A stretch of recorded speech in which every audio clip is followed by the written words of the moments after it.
In the name of the one true and living God. Amen. Please be seated.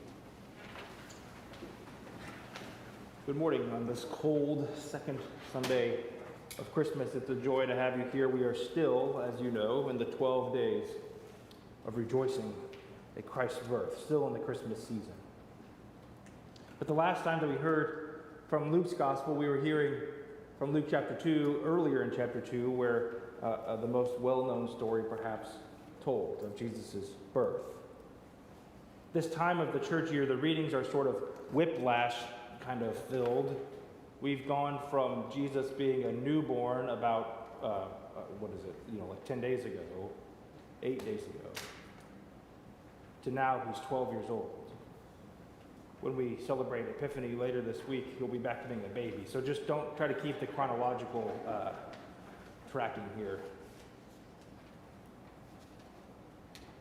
Part of the reason for that is that the church sort of tells this story, the one that we've chosen for today, not as broadly.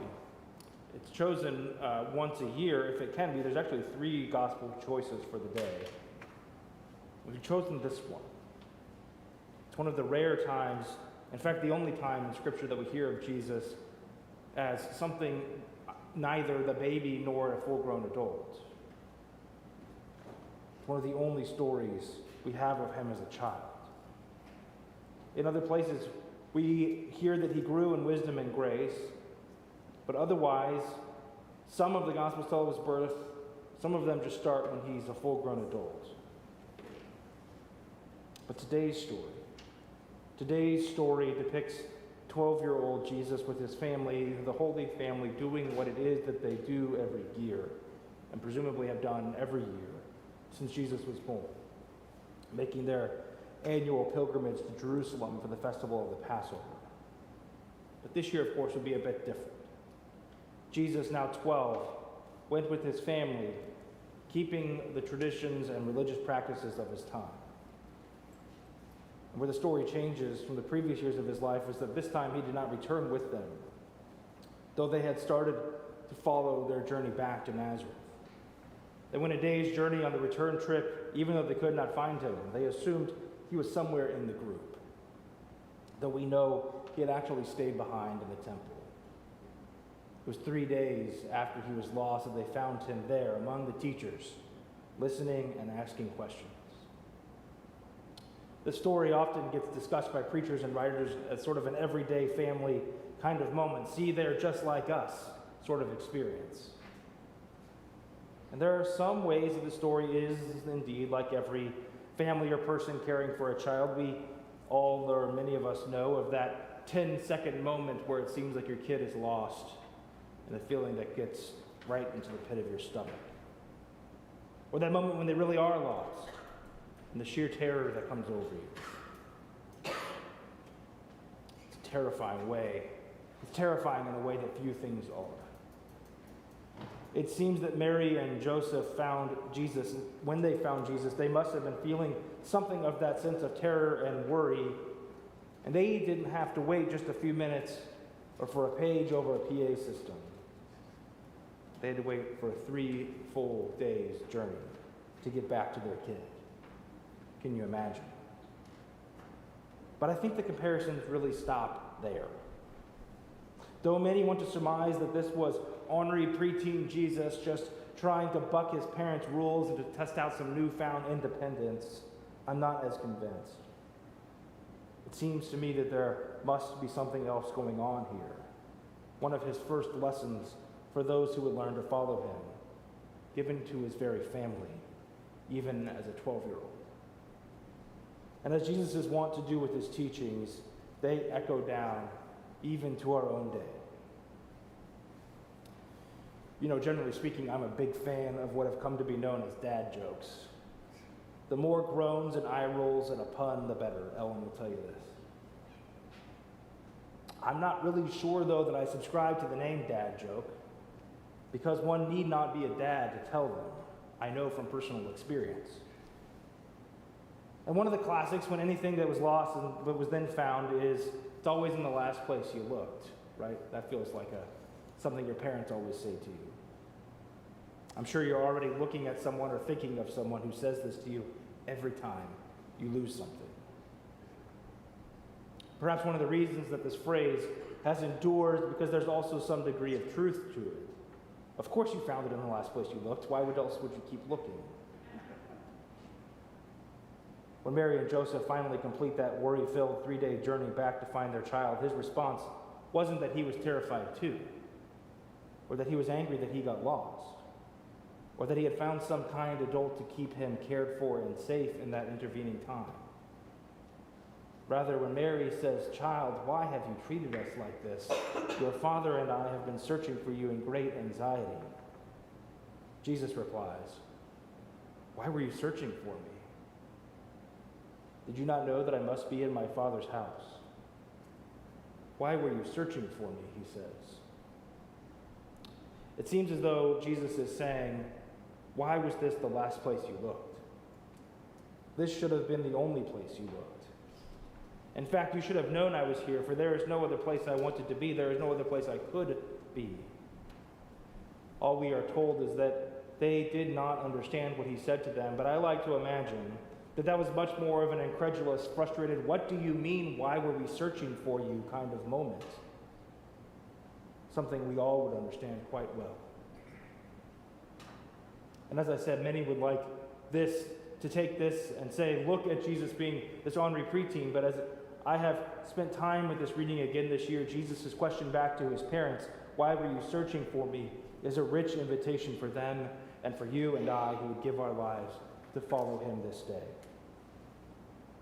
You see, it seems to me what Jesus is saying to his parents and to us is, I am in every place and person and moment and experience you expect me to be, and I am in every place and person and moment and experience you don't expect me to be.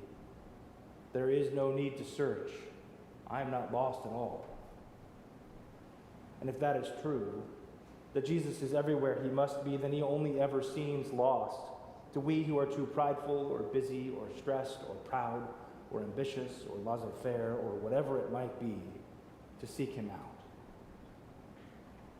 But the good news of this story is that Jesus is where he must be, and that is everywhere and in everyone. He is not lost, and that is good news. But contained within that good news is also an invitation to you and to me to continually seek him there, to continually discover and rediscover him in each and every place, in each and every person. There's an invitation for you and for me today to increase our intentionality, to seek differently, to search faithfully, to see the world in a way that lets us see that Jesus is as near as even our very breath. It seems to me that I owe you something of a fair warning, though, if you take up that invitation. If you do, you'll start to see that the neighborhoods and people and countries and choices and votes of those who you disagree with, or those who you've cast aside, or those our world has forgotten, well, you're going to come to see that Jesus is there too. If you do take up this invitation, you will see that the people on the corner, or the person at the grocery store with the political candidate's gear you don't like, or the family member who drives you bonkers, or even just the person you pass on the sidewalk in your neighborhood on your evening walk, you'll come to see that they're Jesus too. The person who wasn't born in this country, the person who committed what our world has come to call a criminal, the person who doesn't love like you, the person who doesn't have as much money as you. You're going to come to see that Jesus is there too. In the end, what you'll come to see is that Jesus has never actually ever been lost.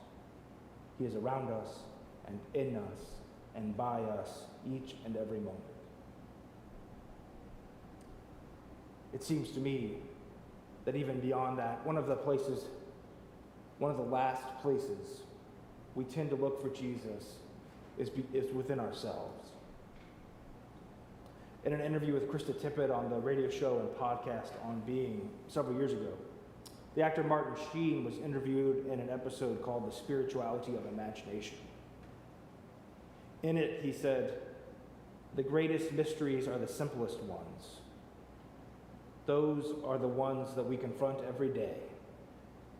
I had a conversation once with a priest. I was traveling and went to confession in this very remote place.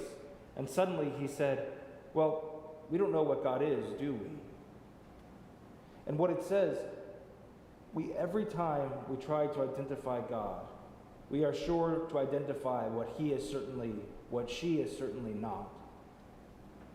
And the genius of God, to dwell where we would least likely look, within the depths of our own being, our own shallowness, our own darkness, our own humanity.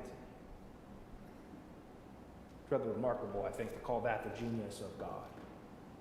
That God would dwell so richly in all that we are. You see, the truth of it all is that Jesus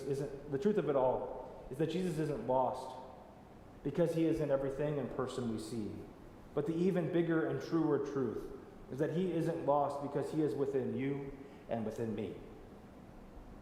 And it is quite easy to make that the last place we look to find him. We don't think we deserve him to dwell within us. We don't think he'd choose us. We don't think we've earned it or think we are just too unlikely. But he does. And it is because he loves you more than you can ask, more than you can imagine, and there's not one thing you can do about it. So I suppose in the end, the fair warning, if you will take up the invitation to seek and search and look and see differently and faithfully and intentionally, is this. You're going to discover Jesus everywhere, and you're going to be changed. Cynicism will be changed to hope. Darkness will be lit up. Despair filled with joy. Hate and indifference conquered by love. Death defeated forever by life, within you and throughout the world. And what you will discover is that Jesus is not in the last place you looked, but in the first, and in the second, and in the third, and in each and every place. Let us be a people who see and seek, who search and discover differently and boldly and faithfully the Jesus who is all around us. And let us be a people so filled with and changed by and renewed in his life and love that we not only see it everywhere, but we give all that we are to make it known in every corner of the world.